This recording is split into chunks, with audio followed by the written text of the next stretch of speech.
ಕುರ್ಚಿ ಕದನದ ವಿಚಾರ ಇದೀಗ ಸೋನಿಯಾ ಅವರ ಅಂಗಳಕ್ಕೆ ಬಿದ್ದಿದೆ.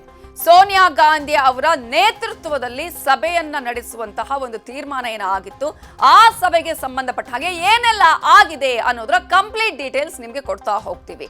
ಈಗಾಗಲೇ ರಾಜ್ಯ ಕೈ ಬಿಕ್ಕಟ್ಟಿನ ಬಗ್ಗೆ ಸೋನಿಯಾ ಗಾಂಧಿ ಅವರಿಗೆ ವಿವರಣೆಯನ್ನ ಕೊಟ್ಟಿದ್ದಾರೆ ಎಐಸಿಸಿ ಅಧ್ಯಕ್ಷರಾಗಿರುವಂತಹ ಮಲ್ಲಿಕಾರ್ಜುನ ಖರ್ಗೆ ಅವರು. ಒಂದ್ ಕಡೆ ರಾಜ್ಯದಲ್ಲಿ ಕುರ್ಚಿ ಕದನ ಬಹಳ ಜೋರಾಗಿರುವಂತಹ ಸಂದರ್ಭದಲ್ಲಿ ಈಗಾಗಲೇ ಸಿದ್ದರಾಮಯ್ಯ ಹಾಗೆ ಡಿಕೆ ಶಿವಕುಮಾರ್ ಅವರು ಸದ್ಯಕ್ಕೆ ಅಲ್ಪ ವಿರಾಮವನ್ನ ಹಾಕಿದ್ದಾರೆ. ಆದ್ರೆ ಅದಕ್ಕೆ ಪೂರ್ಣ ವಿರಾಮ ಬೀಳೋದು ಯಾವಾಗ ಅನ್ನುವಂತಹ ಪ್ರಶ್ನೆ ಹಾಗೇ ಇದೆ. ಈ ಹಿನ್ನೆಲೆಯಲ್ಲಿ ಸೋನಿಯಾ ಗಾಂಧಿ ಅವರಿಗೆ ವಿವರಣೆಯನ್ನ ಕೊಟ್ಟಿದ್ದಾರೆ ಮಲ್ಲಿಕಾರ್ಜುನ ಖರ್ಗೆ ಅವರು. ಶೀಘ್ರವೇ ಬಗೆಹರಿಸೋಣ ಅಂತ ಹೇಳಿದ್ದಾರೆ ಸೋನಿಯಾ ಗಾಂಧಿ ಅವರು. ಸಂಸತ್ ಅಧಿವೇಶನದ ಬಳಿಕ ಫೈನಲ್ ಹಂತದ ಮಾತುಕತೆ ಆಗುವ ಎಲ್ಲಾ ಸಾಧ್ಯತೆಗಳು ಇದೆ. ಈಗಾಗಲೇ ಡಿಸೆಂಬರ್ 14ಕ್ಕೆ ವೋಟ್ ಚೋರಿ ವಿರುದ್ಧ ಕಾಂಗ್ರೆಸ್ ಪ್ರತಿಭಟನೆಯನ್ನ ಹಮ್ಮಿಕೊಂಡಿದೆ. ಆ ಹಿನ್ನೆಲೆಯಲ್ಲಿ ಡಿಸೆಂಬರ್ 14ಕ್ಕೆ CM Siddaramaiah, DCM DK Shivakumar ಅವರು ದೆಹಲಿಗೆ ಹೋಗ್ತಾರೆ. ವೋಟ್ ಚೋರಿ ವಿರುದ್ಧದ ಪ್ರತಿಭಟನೆಯಲ್ಲಿ ಅವರು ಕೂಡ ಪಾಲ್ಗೊಳ್ತಾರೆ. ಆ ಒಂದು ಪ್ರತಿಭಟನೆ ಬಳಿಕ ಸಭೆ ನಡೆಯುವ ಸಾಧ್ಯತೆ ಇದೆ. ಸಿಎಂ ಕುರ್ಚಿ ಬಿಕ್ಕಟ್ಟಿಗೆ ಡಿಸೆಂಬರ್ 14ಕ್ಕೆ ಫುಲ್ ಸ್ಟಾಪ್ ಬೀಳತ್ತಾ, ಆ ಒಂದು ಸಾಧ್ಯತೆಗಳು ಕಾಣಿಸ್ತಾ ಇದೆ. ಇನ್ನು ನಾಳೆ ಡಿಸಿಎಂ ಅವರ ನಿವಾಸದಲ್ಲಿ ಬ್ರೇಕ್ಫಾಸ್ಟ್ ಮೀಟಿಂಗ್ ಇದೆ.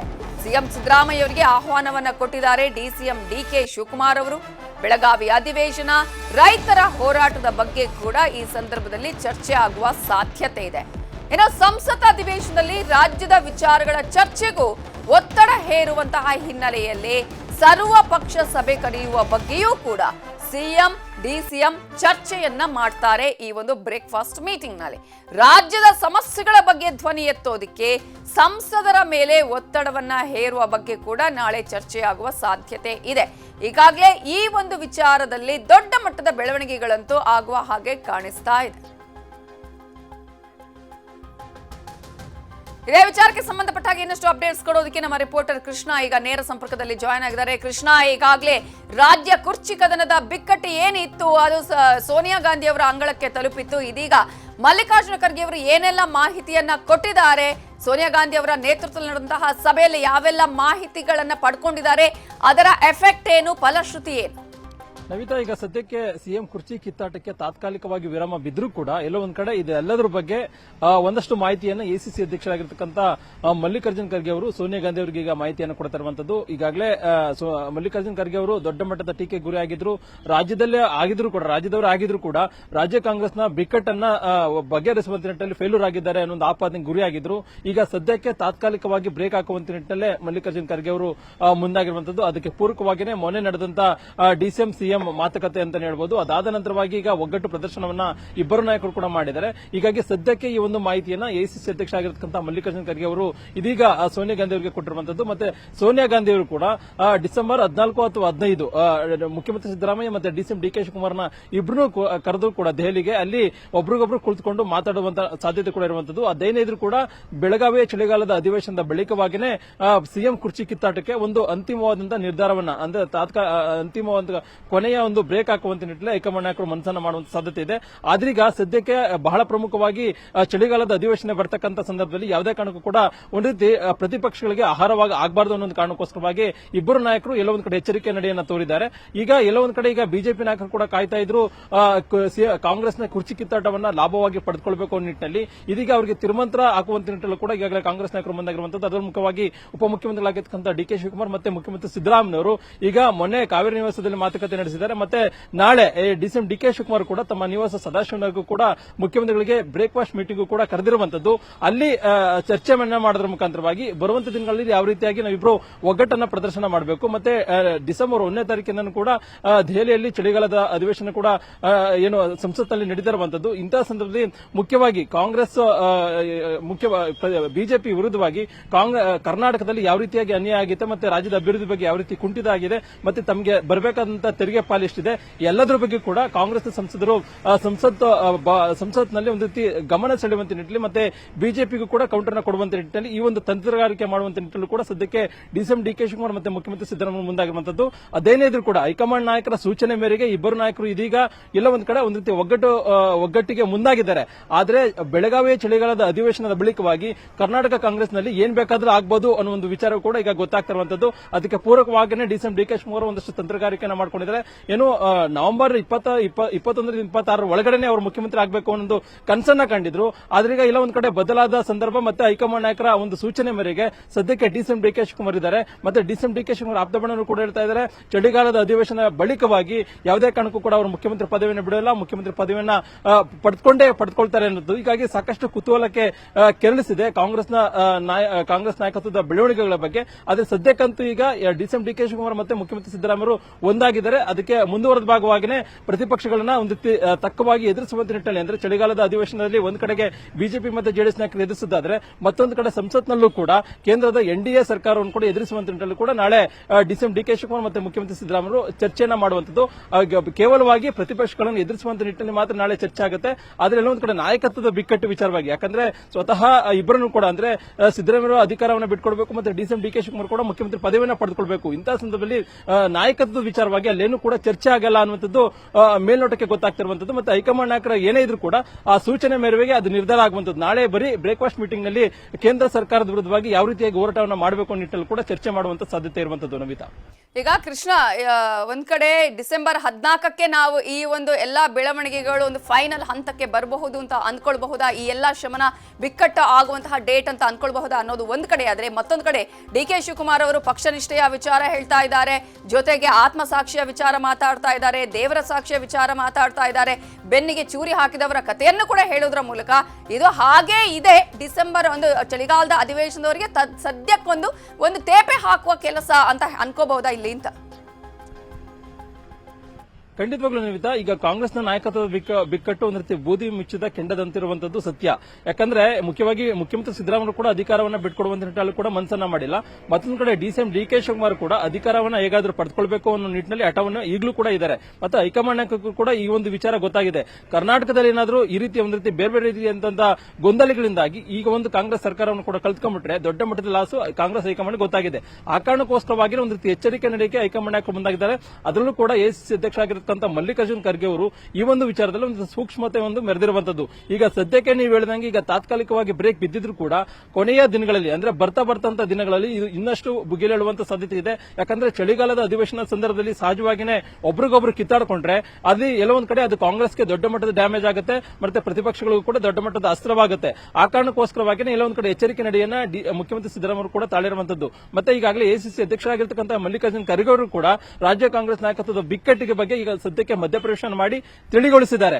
ಆದ್ರೆ ಇನ್ನೂ ಕೂಡ ಮುಖ್ಯಮಂತ್ರಿ ಸಿದ್ದರಾಮಯ್ಯ ಡಿ.ಕೆ. ಶಿವಕುಮಾರ್ ಜೊತೆ ನಡುವೆ ಇನ್ನೂ ಕೂಡ ನಾಯಕತ್ವದ ವಿಚಾರವಾಗಿ ಇನ್ನೂ ಕೂಡ ಹೊಂದಾಣಿಕೆ ಅನ್ನೋ ಒಂದು ವಿಚಾರ ಇನ್ನೂ ಸ್ಪಷ್ಟವಾದಂತಹ ಮಾಹಿತಿ ಹೊರಗಡೆ ಬಿದ್ದಿಲ್ಲ. ಅದೇನಿದ್ರು ಕೂಡ ಎಸಿಸಿ ಅಧ್ಯಕ್ಷ ಆಗಿರ್ತಕ್ಕಂಥ ಮಲ್ಲಿಕಾರ್ಜುನ್ ಖರ್ಗೆ ಮತ್ತು ರಾಹುಲ್ ಗಾಂಧಿ, ಸೋನಿಯಾ ಗಾಂಧಿ ಅವರು ನಿರ್ಧಾರ ಮಾಡಬೇಕು. ಹಾಗಾಗಿನೇ ಡಿಸೆಂಬರ್ 14-15ನೇ ತಾರೀಕು ಏನು ವೋಟ್ ಚೋರಿ ಅಭಿಯಾನ ದೊಡ್ಡ ಮಟ್ಟದ ಪ್ರತಿಭಟನೆಯನ್ನ ದೆಹಲಿಯಲ್ಲಿ ಮಾಡ್ತಾ ಇದ್ದಾರೆ.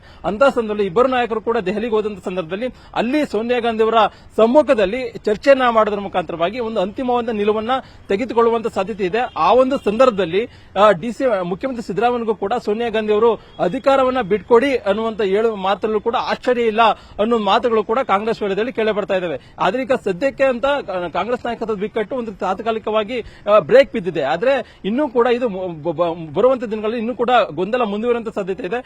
14-15ರಂದು ಸೋನಿಯಾ ಗಾಂಧಿ ಮತ್ತೆ ರಾಹುಲ್ ಗಾಂಧಿ ಅವರ ನಾಯಕತ್ವದ ಬಗ್ಗೆ ತೀರ್ಮಾನದಂತ ಸಂದರ್ಭದಲ್ಲಿ ಏನು ತೀರ್ಮಾನ ಆಗುತ್ತೆ, ಒಂದು ವೇಳೆ ನಿಜಕ್ಕೂ ಕೂಡ ಹೈಕಮಾಂಡ್ ನಾಯಕರ ಸಂದೇಶದಂತೆ ಮುಖ್ಯಮಂತ್ರಿ ಸಿದ್ದರಾಮಯ್ಯ ಅಧಿಕಾರವನ್ನು ಬಿಟ್ಕೊಡ್ತಾರಾ ಅಥವಾ ಅಧಿಕಾರದಲ್ಲಿ ಮುಂದುವರುವಂತ ನಿಟ್ಟಿನಲ್ಲಿ ಅವರು ಮನಸ್ಸನ್ನ ಮಾಡ್ತಾರಾ, ಒಂದ್ ವೇಳೆ ಡಿ.ಕೆ. ಶಿವಕುಮಾರ್ ನಡೆ ಏನಿರುತ್ತೆ, ಈಗಾಗಲೇ ಹೈಕಮಾಂಡ್ ನಾಯಕರ ವಿಶ್ವಾಸದಲ್ಲೇ ಡಿ.ಕೆ. ಶಿವಕುಮಾರ್ ಕಾಯ್ತಾ ಇದ್ದಾರೆ. ಹಾಗಾಗಿನೇ ಹೈಕಮಾಂಡ್ ನಾಯಕರ ಸೂಚನೆಯಂತೆ ಅವರು ನಡ್ಕೊಳ್ತಾ ಇದ್ದಾರೆ.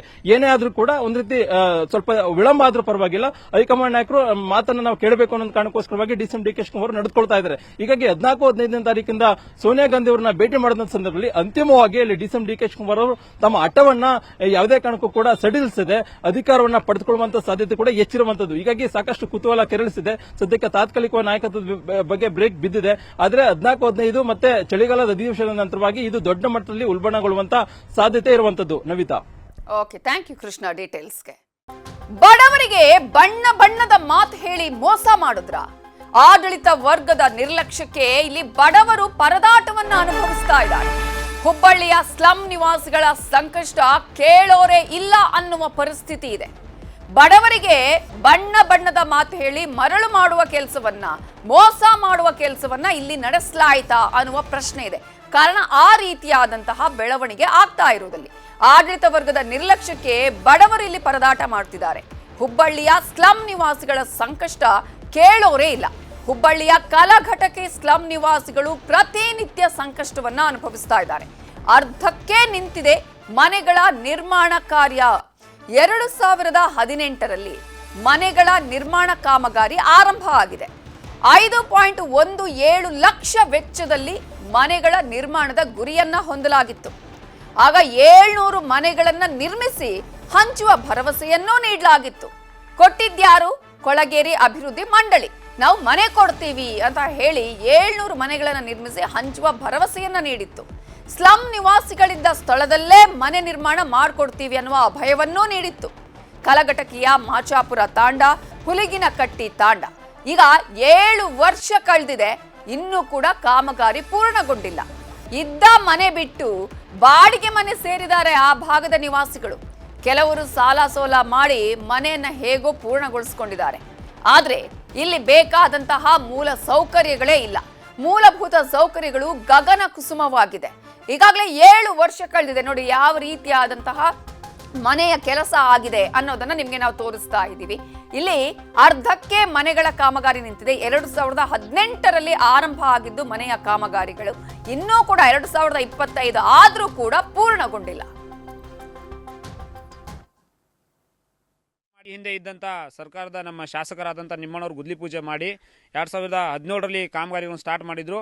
ಈ ಕಾಮಗಾರಿಗಳು 2017ರಿಂದ ಇವತ್ತಿನವರೆಗೂ 8 ವರ್ಷಗಳಾದರೂ ಸುಮಾರು ನಮ್ಮದೇ ಆದ ಒಂದು ತಾಂಡದಲ್ಲಿ 120 ಮನೆಗಳು ಕಾಮಗಾರಿ ನಿರ್ಮಾಣ ಚಾಲೂ ಮಾಡಿದ್ರು. ಯಾವುದೇ ಆದ ಕಾಮಗಾರಿಗಳು ಪೂರ್ಣವಾಗಿ ಇನ್ನೂ ಮುಗ್ದಿಲ್ಲ. ಕೆಲವು ಮನೆಗಳು ನೀವು ನೋಡ್ತಾ ಇರೋ ಹಾಗೆ ಕೆಲವು ಮನೆಗಳು ಅರ್ಧಕ್ಕೆ ನಿಂತಿದೆ. ಕೆಲವರು ದುಡ್ಡು ಇರುವಂಥ ವ್ಯಕ್ತಿಗಳು ಅಲ್ಲಿ ಸಾಲ ಮಾಡಿ ಮನೆಗಳನ್ನು ಕಾಮಗಾರಿ ಮಾಡ್ಕೊಂಡಿದ್ದಾರೆ. ಆದರೆ ಅವರು ಸಾಲ ಮಾಡ್ಕೊಂಡಂಥ ಸಾಲಕ್ಕೆ ಯಾವುದೇ ರೀತಿ ತುಂಬಕ್ಕಾಗದೆ ಮನೆಗಳನ್ನು ಬೀಗ ಹಾಕಿಬಿಟ್ಟು ಬೇರೆ ರಾಜ್ಯಕ್ಕೆ ದುಡಿಯೋಕಂತೇಳಿ ಹೋಗ್ಬಿಟ್ಟಿದ್ದಾರೆ. ಇದರ ಸಂಬಂಧಪಟ್ಟ ಡಿ ಸಿ ಅವರಿಗೂ ಸಹ ನಾವು ಸುಮಾರು ಟೈಮಲ್ಲಿ ಎಲ್ಲ ತಾಂಡದವ್ರು ಸೇರಿಬಿಟ್ಟು ಮನವಿಗಳನ್ನು ಕೊಟ್ಟಿದ್ದೇವೆ. 5 ವರ್ಷ 6 ವರ್ಷ ಆಯ್ತು ಸರ್, ನಮಗೆ ಮನೆ ಹಾಕೊಟ್ಟಿಲ್ಲ. ತುಂಬಾ ಕೆಟ್ಟ ಪರಿಸ್ಥಿತಿಯಲ್ಲಿ ಜನ ಬದುಕಿ ಮತ್ತೆ ಮನೆ ಅವ್ರು ಅರ್ಧ ಆಗಿರೋದು ಮನೆ ಎಲ್ಲ ಬಿಟ್ಟು ಪ್ರತಿ ಸಲ ನಾವು ಕೇಳಿ ಅವ್ರಿಗೆ ಫೋನ್ ಮಾಡಿ ಸ್ಲಂ ಬೋರ್ಡ್ ಆಫೀಸಿಗೆ ಹೋಗಿ ನ್ಯಾಯ ಕೇಳಿದ್ವಿ. ಮತ್ತೆ ಅವ್ರನ್ನ ಫೋನ್ ಮಾಡಿಸಿದ್ವಿ. ಮತ್ತೆ MLA ಹತ್ರನೂ ಹೋದ್ವಿ. ಎಲ್ಲ ಹತ್ರ ಹೋದ್ರು ನಮಗೆ ನ್ಯಾಯ ಸಿಕ್ಕಿಲ್ಲ ಸರ್. ಪ್ರತಿ ಸಲ ನಾವು ಕೇಳಿ ನಮ್ಮ ಜನ ಎಲ್ಲಂತ ದುಡಿಯೋದು ತಿನ್ನೋ ಜನ ಸರ್. ಮನೆ ಹಾಕಕ್ಕಾಗಿಲ್ಲ, ಅರ್ಧ ಮನೆ ಇಟ್ಕೊಂಡು ಕೂತಿರೋದು. 2018ರಿಂದ ಮನೆ ಸ್ಟಾರ್ಟ್ ಆದವು ಸರ್. ಇವು ಒಟ್ಟ ಇದು 3 ಎಕರೆ ಆಸ್ತಿ ರೀ. ಇದರಲ್ಲಿ ಜೋಪಡಿ ಹಾಕ್ಕೊಂಡಿದ್ರಿ ಜನ. ಜೋಪಡಿ ಹಾಕ್ಕೊಂಡಿದ್ರೆ ಅಲ್ಲಿಂದ ಇವು ಮನೆ ಅವ್ರಿಗೆ ಬಂದು ನಾವು ಹಾಕಿ ಕೊಡ್ತೀವಿ, ನಿಮ್ಗೆ 2 ವರ್ಷದಲ್ಲೇ ನಾವು ಮುಗಿಸ್ಬೇಕು, 2022 ಒಳಗೆ ನಿಮ್ಗೆ ರೆಡಿ ಕೊಡ್ತೇವೆ ಅಂತ ಹೇಳಿಕೆಲ್ಲ ಜನರಿಗೆಲ್ಲ ನಂಬಿಸಿ ಅವರು ಎಲ್ಲ ಜಾಗ ತೊಗೊಂಡ್ರು ಸರ್. ಜಾಗ ತೊಗೊಂಡು ಆದ ನಂತರ 2 ವರ್ಷ ಹೋಗಿ 3 ವರ್ಷ ಹೋದ್ರು ಎಲ್ಲ ಈ ರೀತಿ ಅರ್ಧಂಬರ್ಧ ಮಾಡಿಕೆರಲೆ ಬಿಟ್ಟು ಹೋಗ್ಬಿಟ್ಟಾರೆ ಸರ್. ಹೀಗಾಗಿ ನಮ್ಗೆ ಯಾರನ್ನ ಕೇಳಬೇಕು ಅನ್ನುವಂಥದ್ದು ನಮ್ಗೆ ತಿಳಿವಾದ. ನಮ್ಮ ಸ್ಥಳೀಯ ಶಾಸಕರಾದ ಸಂತೋಷ್ ಲಾಡ್ ಸಾಹೇಬರಿಗೆ ಬಿಟ್ಟು 4 ಸಲ ಹೋದಿವಿ. ಅವ್ರಿಗೆ ಅರ್ಜಿ ಕೊಟ್ವಿ, ಎಲ್ಲ ಫೋಟೋ ತೋರಿಸಿದ್ವಿ, ಈ ರೀತಿ ಆಗೈತೆ ರೀ ಸರ್ ಅಂತಂದರು. ಅವ್ರ PAಗಳನ್ನ ಕರೆಸೋದು, ಏನಾಗೈತೆ ನೋಡಿ ಇವ್ರದ್ದು ಸರಿ ಮಾಡ್ರಿಪ್ಪ ಅಂತ ಹೇಳಿಕೆಲ್ಲ ಹೋಗ್ಬಿಡೋರು. ನಾವು ಪಟ್ಟಣ ಪಂಚಾಯತಿ ಎದುರುಗಡೆ ಕಲಗಡಿಗೆಯಲ್ಲಿ ನಾವು ಧರಣಿ ಕುಂದಿರ್ತೇವೆ ಸರ್. ಅಷ್ಟರು 500 ಜನನು ಇನ್ಕಂಪ್ಲೀಟ್ ಸರ್. ಯಾವುದೂ ಆಗಲಿಲ್ಲ ಸರ್. ಎಲ್ಲ ಅರ್ಧಂಬರ್ಧ ಮಾಡಿ ಹೋಗ್ಬಿಟ್ಟಾರ ಅವರು. ಕೆಲವೊಂದು ಸ್ಲ್ಯಾಪ್ ಆಗ್ಯಾವು, ಕೆಲವೊಂದು ಸ್ಲ್ಯಾಪ್ ಆಗಿಲ್ಲ, ಕೆಲವೊಂದು ನೋಡ್ರಿ ಇವೆಲ್ಲ ಹಾಗೆ ಪಾಯ ಹಾಕಿ ಈಗ ಇದನ್ನ ಕಬ್ಬಣ ನಿಂದ್ರಿಸಿ ಹೋಗ್ಬಿಟ್ಟಾರ ಸರ್. ಇದು ಕಾರ್ಮಿಕ ಸಚಿವ ಸಂತೋಷ್ ಲಾಡ್ ಅವರ ಕ್ಷೇತ್ರ, ಕಲಘಟಕಿ ಕ್ಷೇತ್ರ. ಇಲ್ಲಿಂದನೇ ಆಯ್ಕೆಯಾಗಿದ್ದಾರೆ ಸಂತೋಷ್ ಲಾಡ್ ಅವರು. ಇಲ್ಲಿದ್ದಾರೆ ಸ್ಲಂ ಬೋರ್ಡ್ ಅಧ್ಯಕ್ಷರಾಗಿರುವ ಪ್ರಸಾದ್ ಅಬ್ಬಯ್ಯ ಅವರು ಕೂಡ ಧಾರವಾಡದವರೇ. ಆಡಳಿತ ವರ್ಗದವರ ನಿರ್ಲಕ್ಷ್ಯಕ್ಕೆ ಇದೀಗ ಬಡವರು ಅಲ್ಲಿ ಸಂಕಷ್ಟವನ್ನ ಅನುಭವಿಸ್ತಾ ಇದ್ದಾರೆ. ಕೂಡಲೇ ಮನೆ ನಿರ್ಮಾಣ ಪೂರ್ಣಗೊಳಿಸಬೇಕು ಅಂತ ಹೇಳಿ ಆಗ್ರಹವನ್ನ ಮಾಡ್ತಾ ಇದ್ದಾರೆ. ಅಸಹಾಯಕತೆಯಲ್ಲಿದೆ ಕಲಘಟಕಿ ಪಟ್ಟಣ ಪಂಚಾಯಿತಿ. ಸಭೆ ಮಾಡಿ ಪೂರ್ಣಗೊಳಿಸ್ತೇವೆ ಅಂತ ಅಧಿಕಾರಿಗಳು ಹೇಳ್ತಾನೆ ಇದ್ದಾರೆ. ಭರವಸೆಯನ್ನ ಸ್ಲಂ ಬೋರ್ಡ್ ಹೇಗೆ ಕೊಡ್ತೋ ಹಾಗೇನೆ ಅಧಿಕಾರಿಗಳು ಕೂಡ ಮಾತಾಡ್ತಿದ್ದಾರೆ ಇದೇ ರೀತಿಯಾಗಿ. ಸ್ಲಂ ಬೋರ್ಡ್ನಿಂದ ಆಗಿರೋ ಕಾಮಗಾರಿಗಳು ಕಂಪ್ಲೀಟ್ಗೊಂಡ ನಂತರ ನಾವು ಥರ್ಡ್ ಪಾರ್ಟಿ ಇನ್ಸ್ಪೆಕ್ಷನ್ ಮಾಡಿದ ಮೇಲೆ ಅವ್ನ ಹ್ಯಾಂಡರ್ ತೊಗೊಳ್ತೀವಿ. ಅದ್ರ ಈಗ ಈ ಸಾರ್ವಜನಿಕರಿಂದ ದೂರು ಬರುತ್ತಿದ್ದಾವೆ. ಅವು 2 ಬಾರಿ ನಾನು ಸ್ಲಮ್ ಬೋರ್ಡ್ ಹಿರಿಯ ಅಧಿಕಾರಿಗಳನ್ನು, ಜಿಲ್ಲಾ ಮಟ್ಟದ ಹಿರಿಯ ಅಧಿಕಾರಿಗಳನ್ನು ಕರೆಸಿ ಮತ್ತು ಫಲಾನುಭವಿಗಳ ಜೊತೆಗೆ ಮೀಟಿಂಗ್ ಮಾಡಿದ್ದೀನಿ. ಅದನ್ನು ಸರಿಪಡಿಸ್ತೀವಿ ಅಂತ ಈಗಾಗಲೇ ಅವರು ನಮ್ಮ ಸಭೆಗೆ ತಿಳಿಸಿ ಹೋಗಿದ್ದಾರೆ. ಇನ್ನೂ ಸಿವಿಲ್ ಕಾಮಗಾರಿಗಳು ಬಾಕಿನೇ ಇದೆ. ಅವು ಅದನ್ನು ಕಂಪ್ಲೀಟ್ ಆಗಿ ನಾವು ಅನುಷ್ಠಾನ ಮಾಡಿದ ಮೇಲೆ ನಾವು ಹ್ಯಾಂಡ್ ಓವರ್ ತೊಗೊಳ್ತೀವಿ. ಅದೀಗ ಈ ಸಾರ್ವಜನಿಕ ದೂರು ಬಂದಿರೋದ್ರಿಂದ ಇನ್ನೊಂದು ಬಾರಿ ಬೇಕಾದ್ರೆ ನಾನು ಹಿರಿಯ ಅಧಿಕಾರಿಗಳನ್ನು ಕರೆಸಿ ಮತ್ತು ಇನ್ನೊಂದು ಬಾರಿ ಮಾನ್ಯ ಶಾಸಕರ, ಮಾನ್ಯ ಮಂತ್ರಿಗಳ ಸಮ್ಮುಖದಲ್ಲಿ ಸಭೆ ಮಾಡಬೇಕಂತ ನಾನು ಇದ್ದೀವಿ. ಇದೇ ವಿಚಾರಕ್ಕೆ ಸಂಬಂಧಪಟ್ಟ ಹಾಗೆ ಇನ್ನಷ್ಟು ಅಪ್ಡೇಟ್ಸ್ ಕೊಡೋದಕ್ಕೆ ನಮ್ಮ ರಿಪೋರ್ಟರ್ ಶಿವರಾಮ್ ಮಸುಂಡಿ ಈಗ ಫೋನ್ ಸಂಪರ್ಕದಲ್ಲಿ ಜಾಯ್ನ್ ಆಗಿದ್ದಾರೆ. ಶಿವರಾಮ್ ಮಸುಂಡಿ, ಕಲಘಟಕಿ ಕ್ಷೇತ್ರ ಸಂತೋಷ್ ಲಾಡ್ ಅವರ ಕ್ಷೇತ್ರ, ಜೊತೆಗೆ ಇಲ್ಲಿ ಪ್ರಸಾದ್ ಅಬ್ಬಯ್ಯ ಅವರು ಕೂಡ ಧಾರವಾಡದವರು. ಇಂತಹ ಸಂದರ್ಭದಲ್ಲಿ 7 ರಿಂದ 8 ವರ್ಷದಿಂದ ಕಾಮಗಾರಿ ನಡೀತಾನೇ ಇದೆ, ಪೂರ್ಣ ಆಗ್ತಾನೆ ಇಲ್ಲ. ಏನ್ ಸಮಸ್ಯೆ ಶಿವರಾಮ್ ಮಸುಂಡಿ? ನಿರ್ಲಕ್ಷ್ಯನ, ಬೇಜವಾಬ್ದಾರಿನ, ಅಥವಾ ಬೇರೆ ಏನಾದ್ರು ಭ್ರಷ್ಟಾಚಾರ ಅಲ್ಲಿ ಕಾಣಿಸ್ತಾ ಇದೆಯಾ, ಹೇಗೆ? ಇಲ್ಲಿ ಒಂದು ಸ್ಲಮ್ ಬೋರ್ಡ್ ಅಧಿಕಾರಿಗಳ ನಿರ್ಲಕ್ಷ್ಯ ಒಂದ್ ಕಡೆ, ಮತ್ತೊಂದ್ ಕಡೆ ಒಂದು ಏನು ಗುತ್ತಿಗೆದಾರನ ಅಸಡ್ಡೆತನ ಮತ್ತೊಂದ್ ಕಡೆ. ಈ ಎರಡೂ ಕಾರಣದಿಂದಾಗಿ ಈಗೇನು 700 ಮನೆಗಳು ನಿರ್ಮಾಣ ಆಗ್ಬೇಕಾಯ್ತು, ಯಾವೊಂದು ಮನೆನೂ ಸಹ ನಿರ್ಮಾಣ ಆಗಿಲ್ಲ. ಕೆಲವೊಬ್ರು ತಾವಾಗಿನೇ ಏನು ಅರ್ಧಕ್ಕೆ ನಿಂತ ಮನೆಗಳನ್ನ ನಿರ್ಮಿಸ್ಕೊಂಡಿದ್ದಾರೆ. ಏನು ನಿರ್ಮಾಣ ಮಾಡ್ಲಿಕ್ಕೆ ಹಣ ಖರ್ಚು ಮಾಡ್ಕೊಂಡಿದ್ರು, ಆ ಹಣಕ್ಕಾಗಿನೇ ಒಂದು ಏನು ಗುಳೆ ಹೋಗುವಂತ ಪರಿಸ್ಥಿತಿ ಸಹ ನಿರ್ಮಾಣವಾಗಿದೆ. ಮತ್ತು ಏನು ಒಂದ್ ರೀತಿನಲ್ಲಿ ಅಸ್ಥಿ ಪಂಜರದ ರೀತಿಯಲ್ಲಿ ಗೋಚರಿಸ್ತಾ ಇದಾವೆ. ಏನು ಬುನಾದಿ ಹಾಕಿ ಇಲ್ಲೇನು ಏನು ಪಿಲ್ಲರ್ಗಳನ್ನ ಹಾಕಿ ಏನು ಕಂಬ ನೆಟ್ಟಿದ್ದಾರೆ, ಮತ್ತೇನು ತಂತಿಗಳನ್ನ ಹಾಕಿದ್ದಾರೆ, ಅವೆಲ್ಲವೂ ಒಂದ್ ರೀತಿಯಲ್ಲಿ ಅಸ್ಥಿ ಪಂಜರದ ರೀತಿಯಲ್ಲಿ ಗೋಚರಿಸ್ತಾ ಇದಾವೆ. 2 ವರ್ಷಗಳಲ್ಲಿ ನಾವು ಮನೆ ನಿರ್ಮಾಣ ಮಾಡ್ಕೊಡ್ತೀವಿ ಅನ್ನೋ ಒಂದು ಭರವಸೆ ಕೊಟ್ಟಿದ್ರು. ಆ ಹಿನ್ನೆಲೆಯಲ್ಲಿ ಅವ್ರು ಇದ್ದ ಮನೆಗಳನ್ನ ಸಹ ಬಿಟ್ಟು ಬಂದಿದ್ರು. ಈಗೇನಂದ್ರೆ ಇರೋ ಮನೆ ಕಳ್ಕೊಂಡು ಮತ್ತೆ ಏನು ಮನೇನು ಹೊಸ ಮನೇನು ನಿರ್ಮಾಣ ಆಗದೇನೆ ಬೀದಿ ಪಾಲಾಗುವಂತ ಪರಿಸ್ಥಿತಿ ನಿರ್ಮಾಣವಾಗಿದೆ. ಬಹುತೇಕ ಜನ ಅಲ್ಲಿ ಬಾಡಿಗೆ ಮನೆಗಳಲ್ಲಿ ವಾಸ ಮಾಡ್ತಾ ಇದ್ದಾರೆ. ವಿಚಿತ್ರ ಅಂದ್ರೆ ಇದು ಕಾರ್ಮಿಕ ಸಚಿವ ಏನ್ ಸಂತೋಷ್ ಲಾಡ್ ಅವರ ಸ್ವಕ್ಷೇತ್ರ. ಮತ್ತೊಂದು ಕಡೆ ಏನಂದ್ರೆ ಏನು ಕೊಳಚೆ ನಿರ್ಮೂಲನಾ ಮಂಡಳಿ ಅಧ್ಯಕ್ಷರಾದಂತಹ ಪ್ರಸಾದ್ ಅಬ್ಬಯ್ಯ ಅವರ ಇದೇ ಜಿಲ್ಲೆಯವರಾಗಿದ್ದಾರೆ. ಇಷ್ಟೆಲ್ಲ ಇದ್ರು ಸಹ ಯಾವುದೇ ಕಾಮಗಾರಿ ಮಾಡಿ ಹೇಳಿದ್ರು ಸಹ ಈ ಒಂದು ಮನೆ ಪೂರ್ಣ ಮಾಡ್ಲಿಕ್ಕೆ ಯಾವುದೇ ಕ್ರಮ ಕೈಗೊಳ್ತಾ ಇಲ್ಲ. ಹೀಗಾಗಿ ಜನ ಹೋರಾಟದ ಹಾದಿ ಹಿಡಿಯೋದಾಗಿ ಎಚ್ಚರಿಕೆ ಕೊಟ್ಟಿದ್ದಾರೆ. ನವಿತಾ, ಶಿವರಾಮ್ ಮಸುಂಡಿ, ಈಗ ಹೋರಾಟ ಪಾಪ ಹೇಳ್ತಾನೆ ಇದ್ರಲ್ಲ ಅಲ್ಲಿನ ಜನ, ನಾವು ಹೋರಾಟ ಮಾಡ್ತಾ ಇದೀವಿ, 4 ರಿಂದ 5 ಬಾರಿ ಮನವಿಯನ್ನ ಕೊಟ್ಟರು, ಬರ್ತಾರೆ ನೋಡ್ತಾರೆ ಮತ್ತೆ ಅದೇ ಕತೆ ಅಂತ ಹೇಳಿ. ಅಲ್ಲ, ಅಧಿಕಾರಿಗಳಿಗೆ ಏಕೆ ಯಾವ ರೀತಿಯಾಗಿ ಇಷ್ಟೆಲ್ಲ ಬೇಡ್ಕೊಂಡ್ರು, ಇಷ್ಟೆಲ್ಲ ಮನೆ ಮಾಡ್ಕೊಡಿ ಅಂತ ಕೇಳಿದ್ರು, ಏನು ಕಿವಿಗೆ ಹೋಗೋದೇ ಇಲ್ವಾ? ಹೇಗೆ ಅಧಿಕಾರಿಗಳು ಏನ್ ಹೇಳ್ತಾ ಇದ್ದಾರೆ? ಈಗ ಪಟ್ಟಣ ಪಂಚಾಯತಿಯವರು ಏನ್ ಹೇಳ್ತಿದ್ದಾರೆ ಶಿವರಾಮ್ ಮಸುಂಡಿ? ನವಿತಾ, ಒಂದೇನಂದ್ರೆ ಈ ಅಧಿಕಾರಿಗಳ ವರ್ತನೆ ಹೇಗಿದೆ ಅಂದ್ರೆ ದಪ್ಪ ಚರ್ಮದವರ ರೀತಿಯಲ್ಲೇನೆ ವರ್ತನೆ ಮಾಡ್ತಾ ಇದ್ದಾರೆ.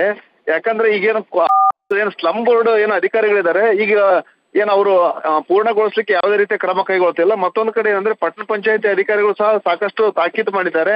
ಯಾಕಂದ್ರೆ ಇದನ್ನ ಮೊದಲು ಪಟ್ಟಣ ಪಂಚಾಯತಿ ವ್ಯಾಪ್ತಿನಲ್ಲಿ ಇದು ಈ 3 ಏನು ತಾಂಡಗಳಿದ್ದು ಸ್ಲಮ್ ಏರಿಯಾ ಇತ್ತು, ಪಟ್ಟಣ ಪಂಚಾಯತಿ ವ್ಯಾಪ್ತಿನಲ್ಲಿ ಇತ್ತು. ಅವರು ಸ್ಲಮ್ ಬೋರ್ಡ್ಗೆ ಹಸ್ತಾಂತರ ಮಾಡಿದ್ದಾರೆ. ಇವರು ಮನೆ ನಿರ್ಮಾಣ ಮಾಡಿ ಮತ್ತೆ ಅಲ್ಲೇನ್ ರಸ್ತೆ ಇರ್ಬೋದು ಮತ್ತೆ ಮೂಲಭೂತ ಸೌಕರ್ಯ ಕಲ್ಪಿಸಿ ನಂತರ ವಾಪಸ್ಸು ಪಟ್ಟಣ ಪಂಚಾಯತಿ ಕೊಡಬೇಕಾಗಿತ್ತು. ಆದ್ರೆ ಇದುವರೆಗೂ ಸಹ ಅದು ಹಸ್ತಾಂತರ ಮಾಡುವ ಪ್ರಕ್ರಿಯೆ ನಡೆದಿಲ್ಲ. ಯಾಕಂದ್ರೆ ಏನು ಎಲ್ಲವೂ ಇನ್ಕಂಪ್ಲೀಟ್ ಆಗಿರೋದ್ರಿಂದಾಗಿ ಅವರು ತೆಗೆದುಕೊಳ್ಳಿಕ್ಕೆ ರೆಡಿ ಇಲ್ಲ.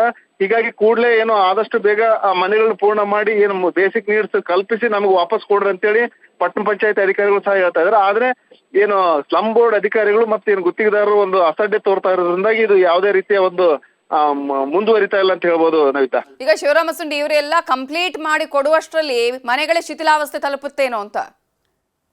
ಖಂಡಿತ ನವಿತಾ, ಈ ಶಿಥಿಲಾವಸ್ಥೆ ಅನ್ನೋದಕ್ಕಿಂತ ಕೆಲವೊಂದು ಏನು ಮನೆಗಳು ಏನಿದೆ ಅಂದ್ರೆ ಇನ್ನೂ ಏನು ಬುನಾದಿ ಹಂತದಲ್ಲೇನೆ ಇದಾವೆ. ಏನು ಪಿಲ್ಲರ್ ಹಾಕಿದ್ದಾರೆ, ಅದಕ್ಕೇನು ಕಬ್ಬಿಣ ತಂತಿ ಏನು ಇದು ಮಾಡಿದ್ದಾರೆ, ಅದು ಅಲ್ಲದೆ ಜಂಗ್ ತಿಂತಾ ಇದೆ. ಮತ್ತೊಂದು ಕಡೆ ಏನು ಕೆಲವೊಂದು ಮನೆಗಳು ಅರ್ಧಕ್ಕೆ ನಿಂತಿದೆ, ಅವು ಒಂದು ಏನು ಆಲ್ರೆಡಿ ಮುಳ್ಳು ಕಂಟಿ ಬೆಳೆದಿದ್ದಾವೆ ಮನೆಯೊಳಗೆ ಮತ್ತು ಬೀಳುವ ಹಂತಕ್ಕೆ ತಲುಪಿದೆ. ಒಂದ್ ರೀತಿನಲ್ಲಿ ಏನು ಹಳೆಯಲ್ಲಿ ಉಣ್ಸೆನ್ ತೊಳೆದಾರೆ ಅಂತ ಏನೋ ಹೇಳ್ತಾರಲ್ಲ, ಆ ರೀತಿಯ ಒಂದು ಪರಿಸ್ಥಿತಿ ನಿರ್ಮಾಣ ಆಗಿದೆ. ಏನು ಈಗ ಒಂದ್ ವೇಳೆ ಮತ್ತೆ ಅದನ್ನ ಮನೆ ನಿರ್ಮಾಣ ಮಾಡ್ಬೇಕಂದ್ರೆ ಮತ್ತೆ ಒಂದಷ್ಟು ಏನು ರಿಪೇರಿ ಮಾಡಿನೇ ನಿರ್ಮಾಣ ಮಾಡುವಂತ ಪರಿಸ್ಥಿತಿ ಇಲ್ಲಿ ಬಂದಿದೆ ಅಂತ ಹೇಳ್ಬೋದು. Navitha, okay, thank you Shivaram Masundi ಡೀಟೇಲ್ಸ್ಗೆ. ಸರ್ಕಾರಿ ಶಾಲೆಗಳ ಪರಿಸ್ಥಿತಿಯ ಬಗ್ಗೆ ಪ್ರತಿದಿನ ಕೂಡ ನ್ಯೂಸ್ 18 ಕನ್ನಡ ಅಭಿಯಾನವನ್ನ ಮಾಡ್ತಾನೆ ಇದೆ. ಸರ್ಕಾರಿ ಶಾಲೆಗಳ ಸ್ಥಿತಿ ಸರಿ ಆಗೋದು ಯಾವಾಗ? ಶಿಥಿಲಾವಸ್ಥೆಯಲ್ಲಿದೆ ಶಾಲೆಗಳು, ಅಪಾಯದ ಕೆಳಗೆ ಪಾಠವನ್ನ ಕೇಳಬೇಕು ಮಕ್ಕಳು. ಹಾಗಾದ್ರೆ ಶಿಕ್ಷಣ ಇಲಾಖೆ ಕಣ್ಮುಚ್ಚಿ ಕೂತಿದ್ಯಾ? ಇಷ್ಟೆಲ್ಲ ಸರ್ಕಾರಿ ಶಾಲೆಗಳಲ್ಲಿ ಅವ್ಯವಸ್ಥೆಯ ಆಗರ ಆಗಿದೆ, ಶಿಥಿಲಾವಸ್ಥೆಯಲ್ಲಿದೆ ಅನೇಕ ಸರ್ಕಾರಿ ಶಾಲೆಗಳು. ಪ್ರತಿನಿತ್ಯ ಜೀವ ಭಯದಲ್ಲೇ ಮಕ್ಕಳು ಪಾಠ ಕೇಳಬೇಕಾದಂತಹ ಪರಿಸ್ಥಿತಿ ನಿರ್ಮಾಣ ಆಗಿದೆ. ಇಷ್ಟೆಲ್ಲ ಇದ್ರೂ ಕೂಡ ಶಿಕ್ಷಣ ಇಲಾಖೆ ತನಗೂ ಅದಕ್ಕೂ ಸಂಬಂಧವೇ ಇಲ್ಲ ಅನ್ನುವಂತಹ ರೀತಿಯಲ್ಲಿ ವರ್ತನೆ ಮಾಡ್ತಾ ಇದೆ. ನಿಮಗೆ ನಾವಿವತ್ತು ತೋರಿಸ್ತಾ ಇರುವ ಶಾಲೆ ಕೋಲಾರ ಜಿಲ್ಲೆ ಆಲಂಬಗಿರಿ ಸರ್ಕಾರಿ ಶಾಲೆ. ಈ ಶಾಲೆಯ ದುಸ್ಥಿತಿಯನ್ನು ನಿಮಗೆ ತೋರಿಸ್ತಾ ಹೋಗ್ತೀವಿ. ಹಂತ ಹಂತವಾಗಿ ಕುಸಿತಾ ಇದೆ.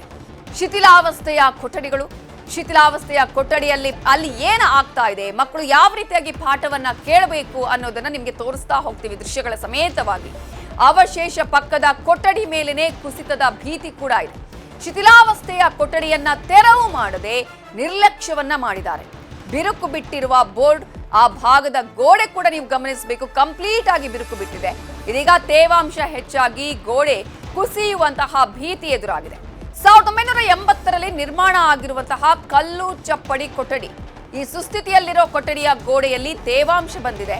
ಮಕ್ಕಳನ್ನ ಶಾಲೆಗೆ ಕಳುಹಿಸೋದಿಕ್ಕೂ ಕೂಡ ಪೋಷಕರು ಆತಂಕವನ್ನ ಪಡಬೇಕಾಗಿದೆ. ಆತಂಕದಲ್ಲೇ ಕಳುಹಿಸ್ತಾ ಇದ್ದಾರೆ. ಮಕ್ಕಳು ಶಾಲೆಗೆ ಹೋಗ್ಬೇಕಪ್ಪ, ಓದ್ಬೇಕು ಅನ್ನುವ ಕಾರಣಕ್ಕಾಗಿ ಮಕ್ಕಳನ್ನ ಕಳುಹಿಸ್ತಾರೆ. ಆದ್ರೆ ಜೀವ ಭಯದಲ್ಲೇ ಮಕ್ಕಳನ್ನ ಕಳುಹಿಸಬೇಕು. ಗೋಡೆ ಎಲ್ಲ ಬಿದ್ದೋಗಿದೆ ಸರ್, ಗೋಡೆ ಎಲ್ಲ ಬಿದ್ದೋಗಿದೆ. ಅದು ಗೌರ್ಮೆಂಟಿಂದ ಏನಾದರೂ ಇದು ಮಾಡಿ ರೆಡಿ ಮಾಡಬೇಕು, ಇಲ್ಲದಿದ್ದರೆ ಹುಡುಗರಿಗೆ ಅಂಗೈ ಆಗುತ್ತೆ ಸರ್. ಗೋಡೆ ಬಿದ್ದೋಗಿ 1 ವರ್ಷ ಆಯ್ತು ಸರ್. ಇಲ್ಲಿ ರಾಜಕೀಯ ಒತ್ತಡ, ನಾವು ಮಾಡ್ತೀವಿ ಅಂತ ಒಬ್ಬರು, ನಾವು ಮಾಡ್ತೀವಿ ಅಂತ ಒಬ್ಬರು. ಅದಕ್ಕೋಸ್ಕರ ಊರಲ್ಲಿ ದೊಡ್ಡವರು ನೆಪಕ್ಕೆ ತಂದು ಒಟ್ಟಿಗೆ ಮಾಡಿದ್ರೆ ಸರಿ ಹೋಗುತ್ತೆ. ಮುಂದೆ ಅದು ಬಿದ್ದೋಗುತ್ತೆ, ಮಕ್ಳಿಗೆ ತೊಂದರೆ ಆಗುತ್ತೆ. ಅದು ದುಬ್ಬಿದ್ರೆ ಚೆನ್ನಾಗಿರುತ್ತೆ, ಅದು ದುಬ್ಬದೇ ಇದ್ದಿದ್ರೆ ತೊಂದರೆ ಆಗುತ್ತೆ ಮಕ್ಕಳಿಗೆ. ಅದಕ್ಕೋಸ್ಕರ ಅದು ರೆಡಿ ಮಾಡಬೇಕು ಸರ್. ಒಂದು ಗೋಡೆ ಕಟ್ಟಬೇಕು ಮಧ್ಯದಲ್ಲಿ. ಯಾರೂ ಬಂದಿಲ್ಲ ಸರ್. ಸರ್ಕಾರದವರು ರೆಡಿ ಮಾಡಿದ್ರೆ ಊರಲ್ಲಿ ಮಕ್ಕಳು ಇಲ್ಲೇ ಓದ್ತಾರೆ, ಇಲ್ಲಿ ತೊಂದರೆ. ಕೋಲಾರದ ಆಲಂಬಗಿರಿ ಗ್ರಾಮದ ಶಾಲೆಯಿಂದ ನಮ್ಮ ರಿಪೋರ್ಟರ್ ರಘುರಾಜ್ ನೀಡಿರುವ ಪ್ರತ್ಯಕ್ಷ ವರದಿಯನ್ನು ತೋರಿಸ್ತೀವಿ, ನೋಡ್ಕೊಂಡ್ ಬನ್ನಿ. ಗ್ರಾಮೀಣ ಭಾಗದಲ್ಲಿರ್ತಕ್ಕಂಥ ಸರ್ಕಾರಿ ಶಾಲೆಗಳು ದುರಸ್ತಿಗೆ ಬಂದರೂ ಕೂಡ ದುರಸ್ತಿಗೆ ಅಧಿಕಾರಿಗಳು ಮುಂದಾಗ್ತಾ ಇಲ್ಲ ಅಂತಕ್ಕಂಥ ಒಂದು ಆರೋಪ ಇರತಕ್ಕಂಥದ್ದು. ಈ ನಿಟ್ಟಿನಲ್ಲಿ ನಿಮ್ಮ ನ್ಯೂಸ್ 18 ವತಿಯಿಂದ ಸರ್ಕಾರಿ ಶಾಲೆಗಳನ್ನು ಒಂದಷ್ಟು ದುರಸ್ತಿ ಮಾಡಿಸ್ತಕ್ಕಂಥ ಒಂದು ಪ್ರಾಮಾಣಿಕ ಪ್ರಯತ್ನವನ್ನು ನಾವು ಮಾಡ್ತಾ ಇದ್ದೇವೆ. ಈ ನಿಟ್ಟಿನಲ್ಲಿ ಇವತ್ತು ಕೋಲಾರ ಜಿಲ್ಲೆಯ ಶ್ರೀನಿವಾಸಪುರ ತಾಲೂಕಿನ ಆಲಂಬಗಿರಿ ಎಂಬತಕ್ಕಂಥ ಒಂದು ಸರ್ಕಾರಿ ಕಿರಿಯ ಒಂದು ಪ್ರಾಥಮಿಕ ಶಾಲೆಯಲ್ಲಿ ನಾವು ಇರ್ತಕ್ಕಂಥದ್ದು. ನೀವು ಗಮನಿಸ್ಬೋದು, ಈ ಒಂದು ಶಾಲೆಯಲ್ಲಿ 1ನೇ ತರಗತಿಯಿಂದ 5ನೇ ತರಗತಿವರೆಗೆ ಓದ್ತಕ್ಕಂಥ 11 ಜನ ಪುಟಾಣಿ ಮಕ್ಕಳು ಏನು ಪಾಠವನ್ನು ಕೇಳ್ತಾ ಇದ್ದಾರೆ. ಆದರೆ ಈ ಒಂದು ಶಾಲೆಯಲ್ಲಿ ಕೊಠಡಿ ಸಮಸ್ಯೆನೂ ಇಲ್ಲ ಮತ್ತು ಶಿಕ್ಷಕರ ಸಮಸ್ಯೆ ಕೂಡ ಇಲ್ಲ. ಆದರೆ ಈ ಒಂದು ಶಾಲೆಗೆ ಇದೀಗ ಕಂಟಕ ಆಗಿರತಕ್ಕಂಥದ್ದು ಏನು ಶಿಥಿಲಾವಸ್ಥೆಗೆ ತಲುಪಿರ್ತಕ್ಕಂಥ ಒಂದು ಶಾಲಾ ಕೊಠಡಿಯಿಂದ ಇವತ್ತು ಮಕ್ಕಳು ಭಯಭೀತರಾಗಿ ಮತ್ತು ಶಿಕ್ಷಕರು ಒಂದು ಆತಂಕವಾಗಿ ಒಂದು ಪಾಠ ಕೇಳ್ತಕ್ಕಂಥ ಒಂದು ಸನ್ನಿವೇಶ ಇವತ್ತು ಸೃಷ್ಟಿಯಾಗಿರ್ತಕ್ಕಂಥದ್ದು. ನೀವು ನೋಡ್ತಾ ಇರ್ತಕ್ಕಂಥದ್ದು ಕಳೆದ 4-5 ದಿನಗಳ ಹಿಂದೆ ಕುಸಿದು ಬಿದ್ದಿರತಕ್ಕಂಥ ಒಂದು ಸರ್ಕಾರಿ ಶಾಲೆಯ ಒಂದು ಗೋಡೆಯನ್ನು ನೀವು ನೋಡ್ತಾ ಇದ್ದೀರಿ. ಏನು ಈ ಒಂದು ಶಾಲೆಯ ಕೊಠಡಿ ಏನಿದೆ, ಈಗಾಗಲೇ ಈ ಶಾಲೆಯ ಕೊಠಡಿ ಶಿಥಿಲಾವಸ್ಥೆಗೆ ಇರುವಂತಹ ಕಾರಣಕ್ಕಾಗಿ ಇಲ್ಲಿ ಶಿಕ್ಷಕರು ಮಕ್ಕಳಿಗೆ ಪಾಠವನ್ನು ಮಾಡ್ತಾ ಇಲ್ಲ. ಬದಲಾಗಿ ಪಕ್ಕದ ಒಂದು ಕೊಠಡಿಯಲ್ಲಿ ಮಕ್ಕಳಿಗೆ ಶಿಕ್ಷಕರು ಪಾಠವನ್ನು ಮಾಡ್ತಾ ಇದ್ದಾರೆ. 1ನೇ ತರಗತಿಯಿಂದ 5ನೇ ತರಗತಿ ಇರತಕ್ಕಂಥ 11 ಮಕ್ಕಳಿಗೆ ಇಲ್ಲಿ 2 ಶಿಕ್ಷಕರು ಪಾಠವನ್ನು ಮಾಡ್ತಾ ಇರತಕ್ಕಂಥದ್ದು. ಆದರೆ ಈ ಒಂದು ಕೊಠಡಿ ಏನಿದೆ ಇದೀಗ ಕುಸಿದು ಬೀಳುವಂತಹ ಒಂದು ಭೀತಿ ಇದೀಗ ಶುರುವಾಗಿರ್ತಕ್ಕಂಥದ್ದು. ಆ ನಿಟ್ಟಿನಲ್ಲಿ ಪಕ್ಕದ ಒಂದು ಕೊಠಡಿಯಲ್ಲಿ ಏನು ಶಿಕ್ಷಕರು ಪಾಠವನ್ನು ಮಾಡ್ತಾ ಇದ್ದಾರೆ, ಆ ಒಂದು ಗೋಡೆ ಇದೀಗ ವಾಲಿದೆ. ಹಾಗಾಗಿನೇ ಕೂಡಲೇ ಈ ಒಂದು ಕಟ್ಟಡವನ್ನು ಅಂದರೆ ಈ ಒಂದು ಕೊಠಡಿಯನ್ನು ಶಿಥಿಲಾವಸ್ಥೆಗೆ ಏನು ಹೋಗಿದೆ, ಈ ಒಂದು ಕೊಠಡಿಯನ್ನು ತೆರವು ಮಾಡಬೇಕಾಗಿದೆ. ಹಾಗಾಗಿನೇ ಈ ಒಂದು ಕೊಠಡಿಯನ್ನು ತೆರವು ಮಾಡಿದ್ರೆ ಆ ಒಂದು ಗೋಡೆಯ ಮೇಲೆ ಹೆಚ್ಚಿನ ಒಂದು ಭಾರ ತಗ್ಗುತ್ತೆ. ಹಾಗಾಗಿನೇ ಈ ಒಂದು ಕೊಠಡಿಯನ್ನು ತೆರವು ಮಾಡಿ ಅಂತಕ್ಕಂಥ ಒಂದು ಮನವಿಯನ್ನು ಈಗಾಗಲೇ ಶಿಕ್ಷಕರು ಮತ್ತು ಗ್ರಾಮಸ್ಥರು ಕೂಡ ಮಾಡ್ತಾ ಇದ್ದಾರೆ. ಹಾಗಾಗಿನೇ ಏನು ಮುಂದಾಗ್ತಕ್ಕಂಥ ಒಂದು ಅನಾಹುತವನ್ನು ತಪ್ಪಿಸುವಂಥ ನಿಟ್ಟಿನಲ್ಲಿ ಏನು ಸಂಬಂಧಪಟ್ಟಂತಹ ಏನು ಶಿಕ್ಷಣ ಇಲಾಖೆ ಅಧಿಕಾರಿಗಳು ಮತ್ತು ಲೋಕೋಪಯೋಗಿ ಇಲಾಖೆ ಅಧಿಕಾರಿಗಳು ಈ ಬಗ್ಗೆ ಕ್ರಮವನ್ನು ಕೈಗೊಳ್ಳಬೇಕಾಗಿದೆ. ಈಗಾಗಲೇ ಅಧಿಕಾರಿಗಳು ಬಂದು ಒಮ್ಮೆ ಪರಿಶೀಲನೆ ಮಾಡಿದ್ದಾರೆ ಬಿಟ್ಟರೆ ಇನ್ನೂ ಕೂಡ ಈ ಒಂದು ಏನು ಶಿಥಿಲಾವಸ್ಥೆಗೆ ಜಾರಿದೆ ಈ ಒಂದು ಕೊಠಡಿಯನ್ನು ತೆರವು ಮಾಡ್ತಕ್ಕಂಥ ಕೆಲಸವನ್ನು ಮಾಡಿಲ್ಲ. ಹಾಗಾಗಿನೇ ಆ ಒಂದು ಏನು ಕೋಲಾರ ಜಿಲ್ಲೆಯಲ್ಲಿ ಇತ್ತೀಚೆಗೆ ಹೆಚ್ಚು ಮಳೆಯಾಗ್ತಿದೆ, ಶಾಲೆ ಕೂಡ ಬಹಳಷ್ಟು ಒಂದು ತೇವಾಂಶದಿಂದ ಕೂಡಿರ್ತಕ್ಕಂಥದ್ದು ಮತ್ತು ಆ ಒಂದು ಗೋಡೆಯಲ್ಲೂ ಕೂಡ ಹೆಚ್ಚಿನ ಒಂದು ಆ ಒಂದು ಗೋಡೆ ಮೇಲೆ ಭಾರ ಕೂಡ ಹೆಚ್ಚಾಗಿ ಬೀಳ್ತಾ ಇದೆ ಮತ್ತು ಹಳೆ ಕಟ್ಟಡ ಆಗಿರೋ ಪರಿಣಾಮವಾಗಿ ಹೆಚ್ಚಿನ ಒಂದು ಭಾರವನ್ನು ತಗ್ಗಿಸುವಂಥ ನಿಟ್ಟಿನಲ್ಲಿ ಈ ಒಂದು ಕೊಠಡಿಯ ಒಂದು ಶಿಥಿಲಾವಸ್ಥೆಗೆ ಏನು ಕೊಠಡಿ ಹೋಗಿದೆ ಈ ಒಂದು ಕೊಠಡಿಯನ್ನು ಏನು ಡೆಮಾಲಿಷನ್ ಮಾಡಬೇಕು ಅಂತಕ್ಕಂಥ ಒತ್ತಾಯ ಇರತಕ್ಕಂಥದ್ದು. ಒಟ್ಟಿನಲ್ಲಿ ಈ ಒಂದು ಶಾಲೆಯ ಸಮಸ್ಯೆ ಹೀಗಾಗಿರ್ತಕ್ಕಂಥದ್ದು. ಶಿಕ್ಷಣ ಇಲಾಖೆ ಅಧಿಕಾರಿಗಳು ಬಹುಬೇಗ ಈ ಒಂದು ಕಾರ್ಯವನ್ನು ಮಾಡಿದರೆ ಖಂಡಿತ ಶಿಕ್ಷಕರು ಮತ್ತು ಮಕ್ಕಳು ನಿಶ್ಚಿಂತೆಯಿಂದ ಒಂದು ಪಾಠವನ್ನು ಕೇಳುವಂಥದ್ದು ಕೂಡ ಇಲ್ಲಿ ಆಗುತ್ತೆ. ರಘುರಾಜ್, ನ್ಯೂಸ್ 18 ಕೋಲಾರ.